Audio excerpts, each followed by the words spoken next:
Economics वाली madam की class में आपका स्वागत है। और आज हम पढ़ेंगे snob effect. Snob effect it refers to desire to possess a unique good having prestige value. It has prestige value. Example rare art work. जैसे कि स्नोब इफेक्ट क्या होता है, जिसमें कि किसी ऐसी वस्तु की चाह होती है, किसी ऐसी वस्तु को खरीदना चाहते हैं लोग जो यूनिक हो, जो सबके पास ना हो, जिसके बहुत कम पीस हो मार्केट में, है ना, जो बहुत कम क्वांटिटी में मिल रही हो या बहुत कम लोगों के पास हो और जिसकी प्रेस्टीज वैल्यू बहुत हाई हो।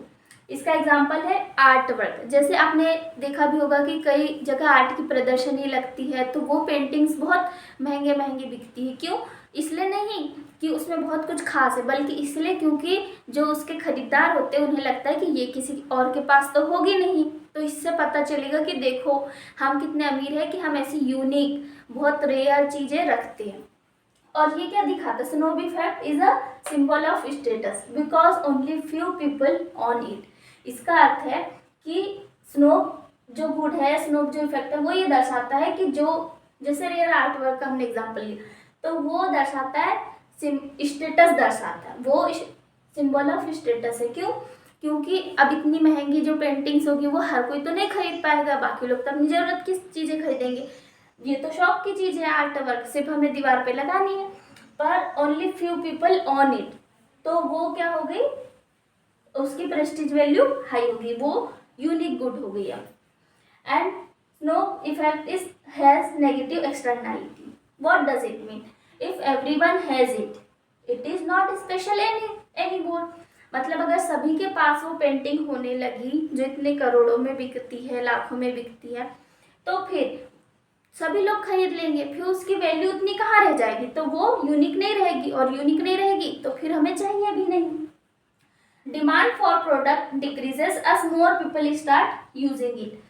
जैसे आपने देखा होगा आईफोन, है ना, तो वो बहुत कम लोगों के पास होता है, इसलिए लोगों को लगता है कि अब इससे हमारा स्टेटस पता चलेगा कि अरे ये इतने अमीर है, बहुत कम लोगों के पास आईफोन होता है, उनमें से ये इनके पास है। लेकिन अगर आईफोन सभी खरीदने लग जाए, सभी हम देखें बाहर की सभी के पास आईफोन ही है, तो फिर हम सोचेंगे ना कि अरे अब तो इसमें कुछ खासियत रह नहीं गई, क्योंकि सभी के पास आईफोन हो गया, है ना। तो डिमांड घट जाएगी आईफोन की। क्यों? क्योंकि मोर पीपल, और ज़्यादा से ज़्यादा लोग उसे खरीदने लगे हैं या यूज़ करने लगे। इसका एक एग्जांपल हम ये ले सकते हैं कि अब गर्मियाँ आ रही है ना, तो एक रेस्टोरेंट खुला है, वहाँ पर चांदी के कप में लस्सी सर्व कर रहे हैं वो लोग, चांदी के कप में लस्सी मिल रही है, तो वहाँ जो सबसे रिचेस्ट पीपल होंगे वो लस्सी पीने जाएंगे। इसलिए नहीं कि उन्हें लस्सी पीना है, बल्कि इसलिए जाएंगे क्योंकि वो फिर फोटो लेके डालेंगे ना स्टेटस पे, व्हाट्सएप पे लगाएंगे, इंस्टाग्राम स्टोरी लगाएंगे कि देखो हमने चांदी के कप में, चांदी के गिलास में हमने लस्सी पी। तो इससे उनका ये स्टेटस दिखेगा कि अरे वाह, ये बहुत एक रेयर चीज़ है चांदी के गिलास में लस्सी पीना किसी रेस्टोरेंट में जाके, और ये इन्होंने किया। लेकिन कुछ टाइम बाद यदि सभी लोग, बहुत से लोग या सभी लोग कह लो, वहाँ पे जाके लस्सी पीना शुरू कर दे चांदी के कप में, उस रेस्टोरेंट में तो चांदी के कप में ही लस्सी मिल रही, और अगर बहुत सारे लोग वहाँ जाने लगे तो क्या होगा, जो रिचेस्ट पीपल है, जो स्नोब पीपल, वो उसे पीना बंद कर देंगे। क्यों? क्योंकि उन्हें लगेगा कि अब तो ये सभी कोई पी सकते हैं, तो इसमें क्या खास रह गया। अब हम किसी ऐसी जगह जाएंगे जहाँ चांदी के नहीं, सोने के कप में मिलती हो लस्सी, या फिर सोने के कप में भी उसमें डायमंड लगे हुए हो, सोने के कप के ऊपर हीरे लगे हो, और उसमें फिर हमें लस्सी मिलेगी तो ही हम पियेंगे, है ना। तो ये हो गया snob effect. Now we will try to understand snob effect through diagrams. First diagram, यहाँ हमारा प्राइस कांस्टेंट है, जिसमें ये एग्जांपल है कि एक रेस्टोरेंट में लस्सी सिल्वर कप में मिल रही है, तो वहाँ पर कप का प्राइस है 50,000 पर कप। पहले डिमांड डी जीरो थी, ओके। उसके बाद डिमांड बढ़ गई, D1 हो गई, ओके। तो क्वांटिटी को कहाँ जाना चाहिए था, Q0 से Q1 तक क्वांटिटी बढ़नी चाहिए थी, यहाँ से यहाँ क्वांटिटी बढ़नी चाहिए थी। लेकिन क्या हुआ कि अब सभी लोग उस कप में चाय पीने लगे, तो जो लोग चाहते थे कि हम रेयर दिखे उन्होंने अपनी डिमांड D1 से D2 कम कर दी। ओके, तो अब क्या हुआ, प्राइस उतना ही रहा 50,000 पर कप और क्वांटिटी कितनी हो गई Q2। इसका मतलब है कि स्नोव इफेक्ट के कारण, जो कि हमने पहले पढ़ा है अभी इससे पहले कि नेगेटिव एक्सटर्नैलिटी, उसके कारण डिमांड Q0 से Q1 जानी चाहिए थी, लेकिन हुई कितनी, वो घट करके हो गई Q1 से Q2 पर आ गई। तो ये है नेगेटिव स्नोव इफेक्ट। ओके, और इसका एक एग्जांपल हम ये भी देख सकते हैं कि जैसे आपने सुना होगा ब्लैक वीट सीड। तो पहले जो कुछ फार्मर थे उन्होंने मतलब अलग दिखने के लिए कि अरे मैं तो सबसे रिचेस्ट फार्मर हूँ, तो उन्होंने ब्लैक वीट सीड जो है उगाना शुरू किया, अपने खेत में ब्लैक वीट सीड्स लगाए। लेकिन उसके बाद जब क्या हुआ कि और भी किसानों ने ये ब्लैक वीट उगाना शुरू किया, तो जो किसान चाहते थे कि हम सबसे अलग लगे, हमारी खेत में जो फसल हो सबसे यूनिक लगे, हम सबसे यूनिक बनना चाहते, उन्होंने जो है अपना ब्लैक सीड उगाना कम कर दिया। तो प्राइस वही रहा ब्लैक सीड का, लेकिन क्वांटिटी कम हो गई। तो ये हमने प्राइस कांस्टेंट रहने पे स्नोव इफेक्ट कैसे वर्क करता है, कैसे होता है वो देखा। अब हम देख लेते हैं कि जब प्राइस डिक्रीज हो तो स्नोव इफेक्ट कैसे वर्क करता है। तो पहले प्राइस था P1 और डिमांड थी D1। ओके, प्राइस कम हुआ तो हम D1 डिमांड कर पे देख लेते हैं कि D1 पे ए पॉइंट से B पर जाना था। जब प्राइस कम हुआ तो हमारी क्वांटिटी Q0 से Q1 बढ़नी चाहिए थी, इसको ऐसा होना चाहिए था। लेकिन क्या हुआ कि चूंकि अब प्राइस कम हो गया तो सभी लोग अफोर्ड करने लगे उस चीज को। तो जो रिचेस्ट पीपल थे उन्होंने सोचा कि अब तो ये चीज कॉमन हो गई, अब इसमें वो यूनिकनेस नहीं बची जो रेयर होती है। हमने तो सोचा था कि ये बहुत रेयर है इसलिए हम इसको यूज कर रहे थे, बाय कर रहे थे, लेकिन अब ये प्राइस कम होने की वजह से सभी लोग इसको यूज करने लगे, तो अब हमें ये नहीं चाहिए, अब हम कुछ और लेंगे। तो इसकी वजह से स्नो जो पीपल थे, जो बहुत अपने स्टेटस दिखाना चाहते थे, बहुत रिच पीपल थे, उन्होंने डिमांड कम कर दी। तो अब हम आ गए D1 से D2 डिमांड कर पे।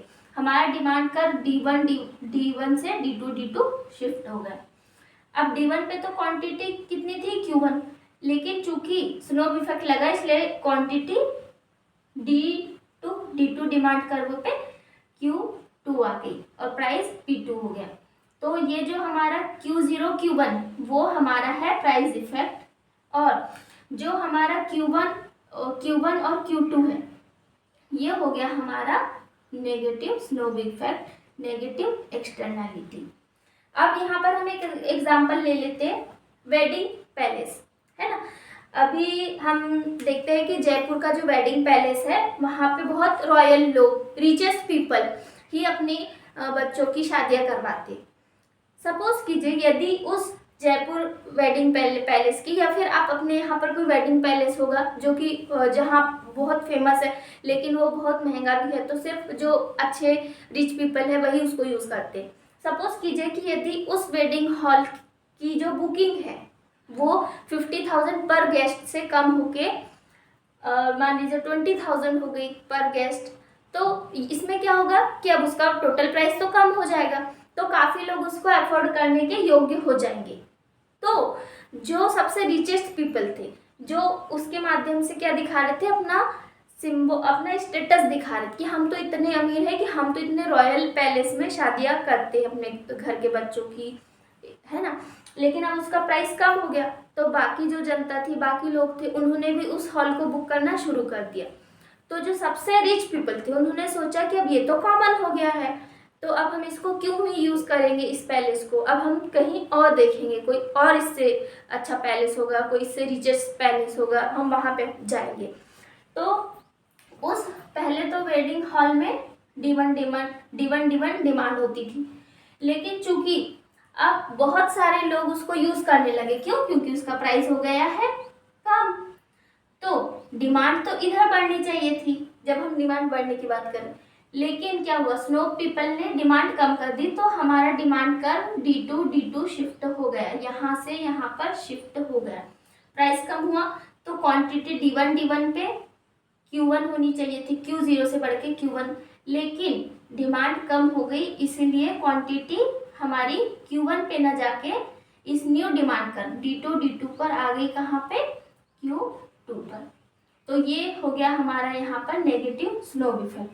ये हमने देखा कि सोसाइटी में ज़्यादा लोग ये चीज़ इस्तेमाल कर रहे हैं, तो जो अमीर से अमीर व्यक्ति है, रिचेस्ट, उन्होंने क्या सोचा कि अब उनको वो नहीं चाहिए, क्यों, क्योंकि वो चीज़ तो कॉमन हो गई, कॉमन थिंग हो गई, वो सभी लोग खरीद रहे, इसलिए डिमांड जो है D1 से कम होके D2 पे आ गई और क्वांटिटी Q1 की जगह Q2 पर आ गई, और ये लग गया यहाँ पर स्नोब इफेक्ट। और ये Q0 और Q1 जो है, यहाँ से यहाँ पे जो है वो है प्राइस इफेक्ट, और Q2 और Q1 के बीच में जो है वो है नेगेटिव स्नोब इफेक्ट। हमारी क्वांटिटी Q0 से Q1 पे न जाके Q1 से Q2 पर गई, हमारी क्वांटिटी सिर्फ इतनी बड़ी है, Q0 से Q1 नहीं गई है, हमारी क्वांटिटी Q0 से ओनली Q2 तक बढ़ी। क्यों? Just because this snob effect के क्या क्या यूजेस हैं, इम्पोर्टेंस है या रिलेवेंस क्या क्या है, ये स्नोब इफेक्ट हमारी इकोनॉमी के लिए कैसे यूजफुल है, ये हम देख लेते हैं। तो सबसे पहले encourage premium businesses, high profit margins, so more luxury tax revenue for government, and government uses this tax for building roads, schools and other social infrastructures। इसका मतलब है कि जो स्नोब इफेक्ट होता है वो जो प्रीमियम बिजनेस होते हैं, प्रीमियम क्लासेस के बिजनेस होते हैं, उनको इनकरेज करता है। कैसे कि जब वो बिजनेस ग्रो करते, जो लोग यूनिक से यूनिक चीज़ें बाय करना चाहते हैं या सर्विस, यूनिक से यूनिक सर्विस लेना चाहते हैं, तो वो उसके लिए हाई पेमेंट देंगे, ये दिखाने के लिए कि हमारा स्टेटस, हमारा रुतबा कितना बड़ा है। तो हाई पेमेंट करेंगे मतलब उसका हाई प्रॉफिट मार्जिन होगा बिजनेस का, और हाई प्रॉफिट मतलब कि वो मोर लग्जरी टैक्स देंगे, किसे, गवर्नमेंट को, मोर लग्जरी टैक्स रिवेन्यू गवर्नमेंट को मिलेगा, और गवर्नमेंट उस रिवेन्यू को किस में इस्तेमाल कर सकती है, स्कूल्स बनाने में, कॉलेज बनाने में, रोड बनाने में, हॉस्पिटल बनाने में। सेकेंड यूज़ है इसका, या फिर इम्पोर्टेंस कह लीजिए, कि innovation and variety, once product become common then creators और designers are forced to keep inventing new things, कि जब एक बार कोई चीज़ कॉमन हो जाती है तो जो उसके क्रिएटर्स होते हैं, जो उसके ऑनर्स होते हैं, वो चाहते हैं कि हम अब इस प्रोडक्ट में और नया कुछ इनोवेशन लाए और इसकी कोई वैरायटी लाए। जैसे हमने बात की कि जो सिल्वर कप जो हमें सिल्वर कप में लस्सी मिल रही रेस्टोरेंट में, यदि सभी कस्टमर सिल्वर कप में लस्सी पीने पहुंच गए, तो जो स्नोब पीपल होंगे, जो हाई प्रेस्टीज वैल्यू चाहते हैं, वो पीपल क्या करेंगे कि अब वो सिल्वर कप को छोड़ देंगे। तो वहाँ जो ऑनर है, जो रेस्टोरेंट के ऑनर है, उसको देखना होगा कि वो कैसे अपने प्रोडक्ट में कुछ नया इनोवेशन करे, क्या सिल्वर कप में वो कुछ नया डिज़ाइन लाए, या सिल्वर कप में वो कुछ जो है गोल्ड की प्लेटिंग लगवाए, या सिल्वर कप में वो हीरे जड़वाए, ताकि जो उसके कस्टमर्स है वो उसके साथ जो पहले से जुड़े हुए कस्टमर्स है वो उसके साथ जुड़े रहे, और जो नए कस्टमर्स आ रहे हैं सिल्वर के गिलास में लस्सी पीने, वो भी आते रहे। तो ये क्या करता है कि ये बिजनेसमैन को या जो क्रिएटर्स होते हैं उनको innovation and variety promote, innovation बढ़ाने के लिए, वैरायटी बढ़ाते रहने के लिए उनको इनकरेज करता है।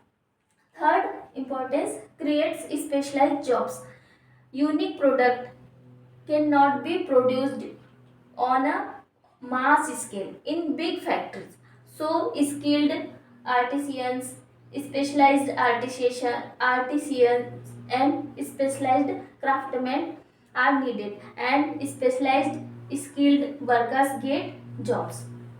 मीन्स कि चूँकि वो चीज़ यूनिक है, अब जैसे सिल्वर कप स्पून की ही बात ले लेते हैं, तो वो हर कोई तो नहीं बना सकता है, और वो बड़े पैमाने पे बन भी नहीं सकती, क्योंकि उसके लिए तो स्पेशलाइज्ड वर्कर चाहिए। तो ये चीज़ें जो है, स्नोब वुड जो है वो इसमें नहीं बन सकती बड़ी बड़ी फैक्ट्रीज में, उसके लिए हमें चाहिए जो स्किल्ड, अच्छे कारीगर है, कुशल कारीगर है, वो चाहिए। और इससे कुशल कारीगरों को जो है जॉब मिलती है। नेक्स्ट है बिजनेस और products having snow effect, honours carefully decide price and quantity.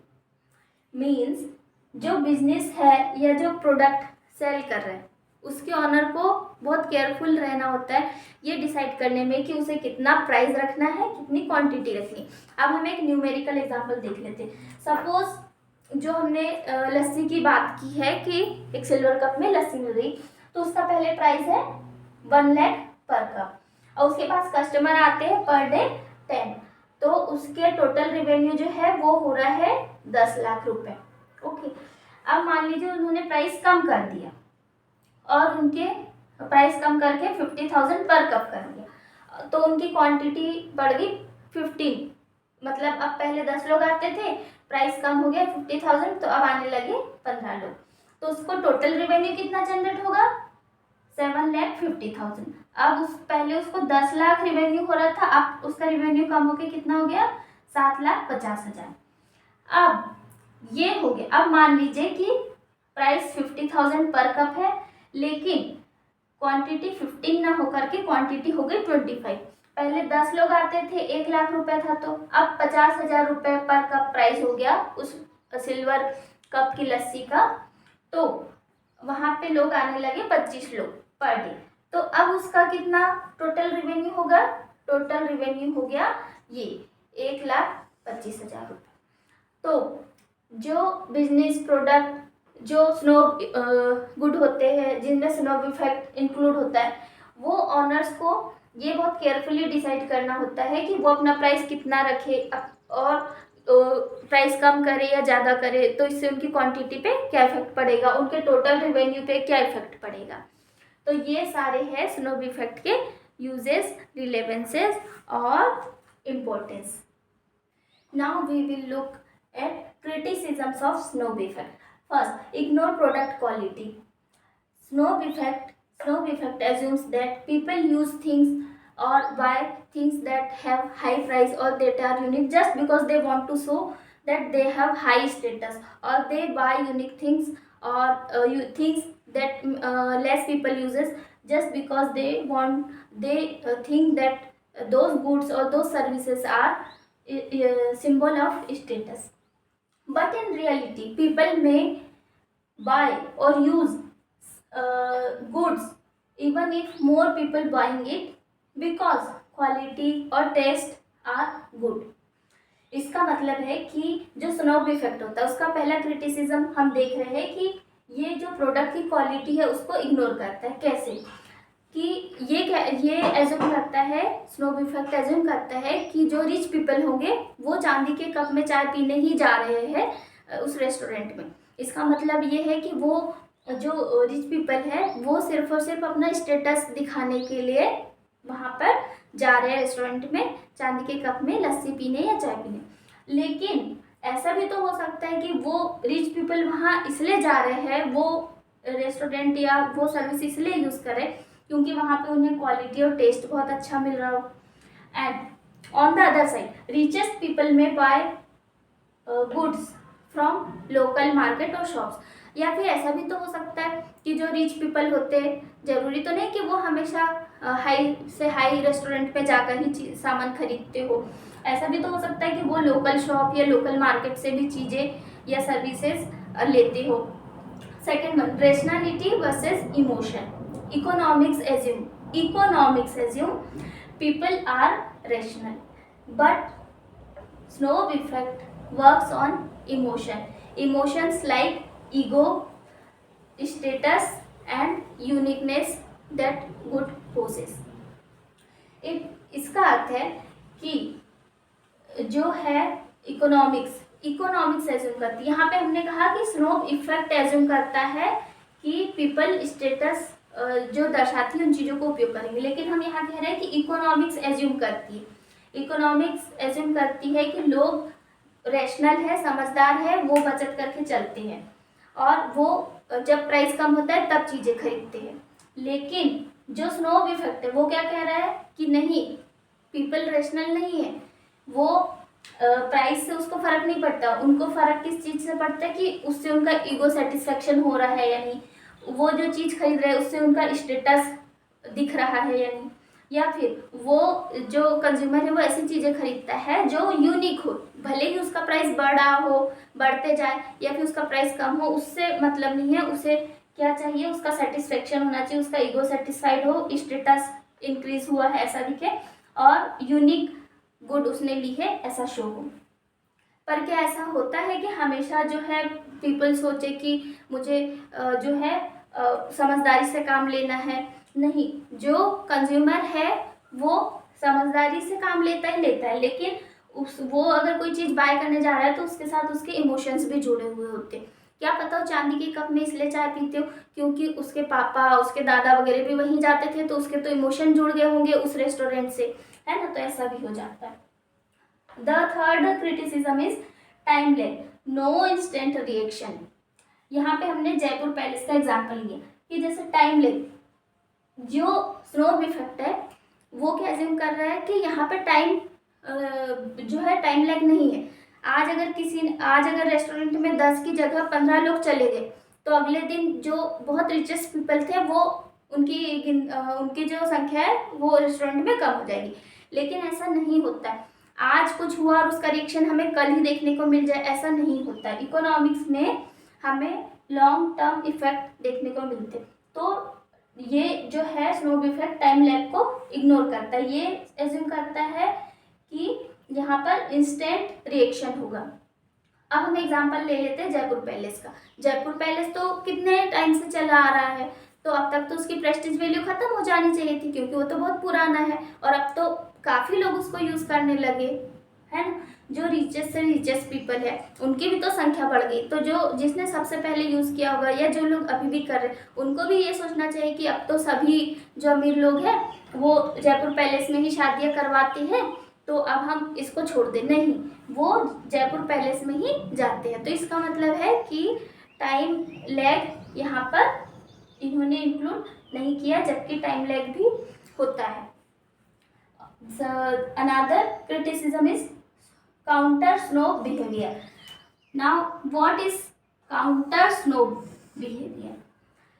Sometimes you have seen that most of the richest people buy or use common things to show that they are down to earth. Like some celebrities uses some watches that may cost some 1500. Why? They can afford watches of many lakh rupees, but they still use watch of 100 rupees or 500 rupees because they want to show they are down to earth. इसका मतलब है कि जो सबसे अमीर से अमीर व्यक्ति भी होगा वो कई बार ऐसी चीज़ें यूज़ करता है जो एक कॉमन व्यक्ति के पास भी मिल जाएगी, जैसे कि कॉमन फुटवेयर हो गई, कॉमन वॉचेस हो गई, है ना? 500 रुपये की घड़ी होगी, एक कॉमन व्यक्ति भी खरीद सकता है। तो लेकिन वो ऐसा क्यों करते? वो तो सबसे महंगी से महंगी वस्तु भी खरीद सकते और वो चांदी के कप में भी चाय पी सकते, लेकिन वो अपने पास वाले स्टॉल में जाके चाय क्यों पीते? तो वो इसलिए ऐसा करते क्योंकि वो डाउन टू अर्थ है। And fifth criticism is information asymmetry. Means sometimes हम एक शहर का एग्जांपल ले लेते हैं। वहाँ पर यदि सबके घरों में, सभी के घरों में मान लेते हैं कि सिल्वर कप हो गया, सब सिल्वर कप में ही वहाँ पर चाय पीने लगे, सबने अपने घरों में सिल्वर कप ला लिया। तो अब उस शहर का जो सबसे अमीर व्यक्ति होगा क्या उसे सिल्वर कप यूज़ नहीं करना चाहिए? ऑफकोर्स वो सिल्वर कप यूज़ करेगा, क्योंकि क्या पता कि ये सिर्फ उसके शहर में ही हुआ हो, बाकी शहर के बाहर दुनिया तो इतनी बड़ी है, तो ज़रूरी तो नहीं कि सारी दुनिया कि इस पूरी दुनिया में सारे लोग ही अब सबके घरों में सिल्वर कप आ गया हो, है ना? तो ये इंफॉर्मेशन असिमेट्री कि हम अपने एक एरिया को देख के, अपने घर के अगल बगल के लोगों को देख के या अपने शहर टाउन के लोगों को देख के ये एज्यूम नहीं कर सकते कि अब पूरी दुनिया ही इसे यूज़ कर रही है, तो अब हमें इसका यूज़ करना छोड़ देना चाहिए। तो अभी तक हमने इसके रिलेवेंसेस और क्रिटिसिजम्स पढ़ लिए हैं। अब हम इसके कुछ क्वेश्चंस प्रैक्टिस कर लेते हैं। एंड इकोनॉमिक्स वाली मैडम चैनल को लाइक शेयर सब्सक्राइब जरूर कीजिए। Thank you so much.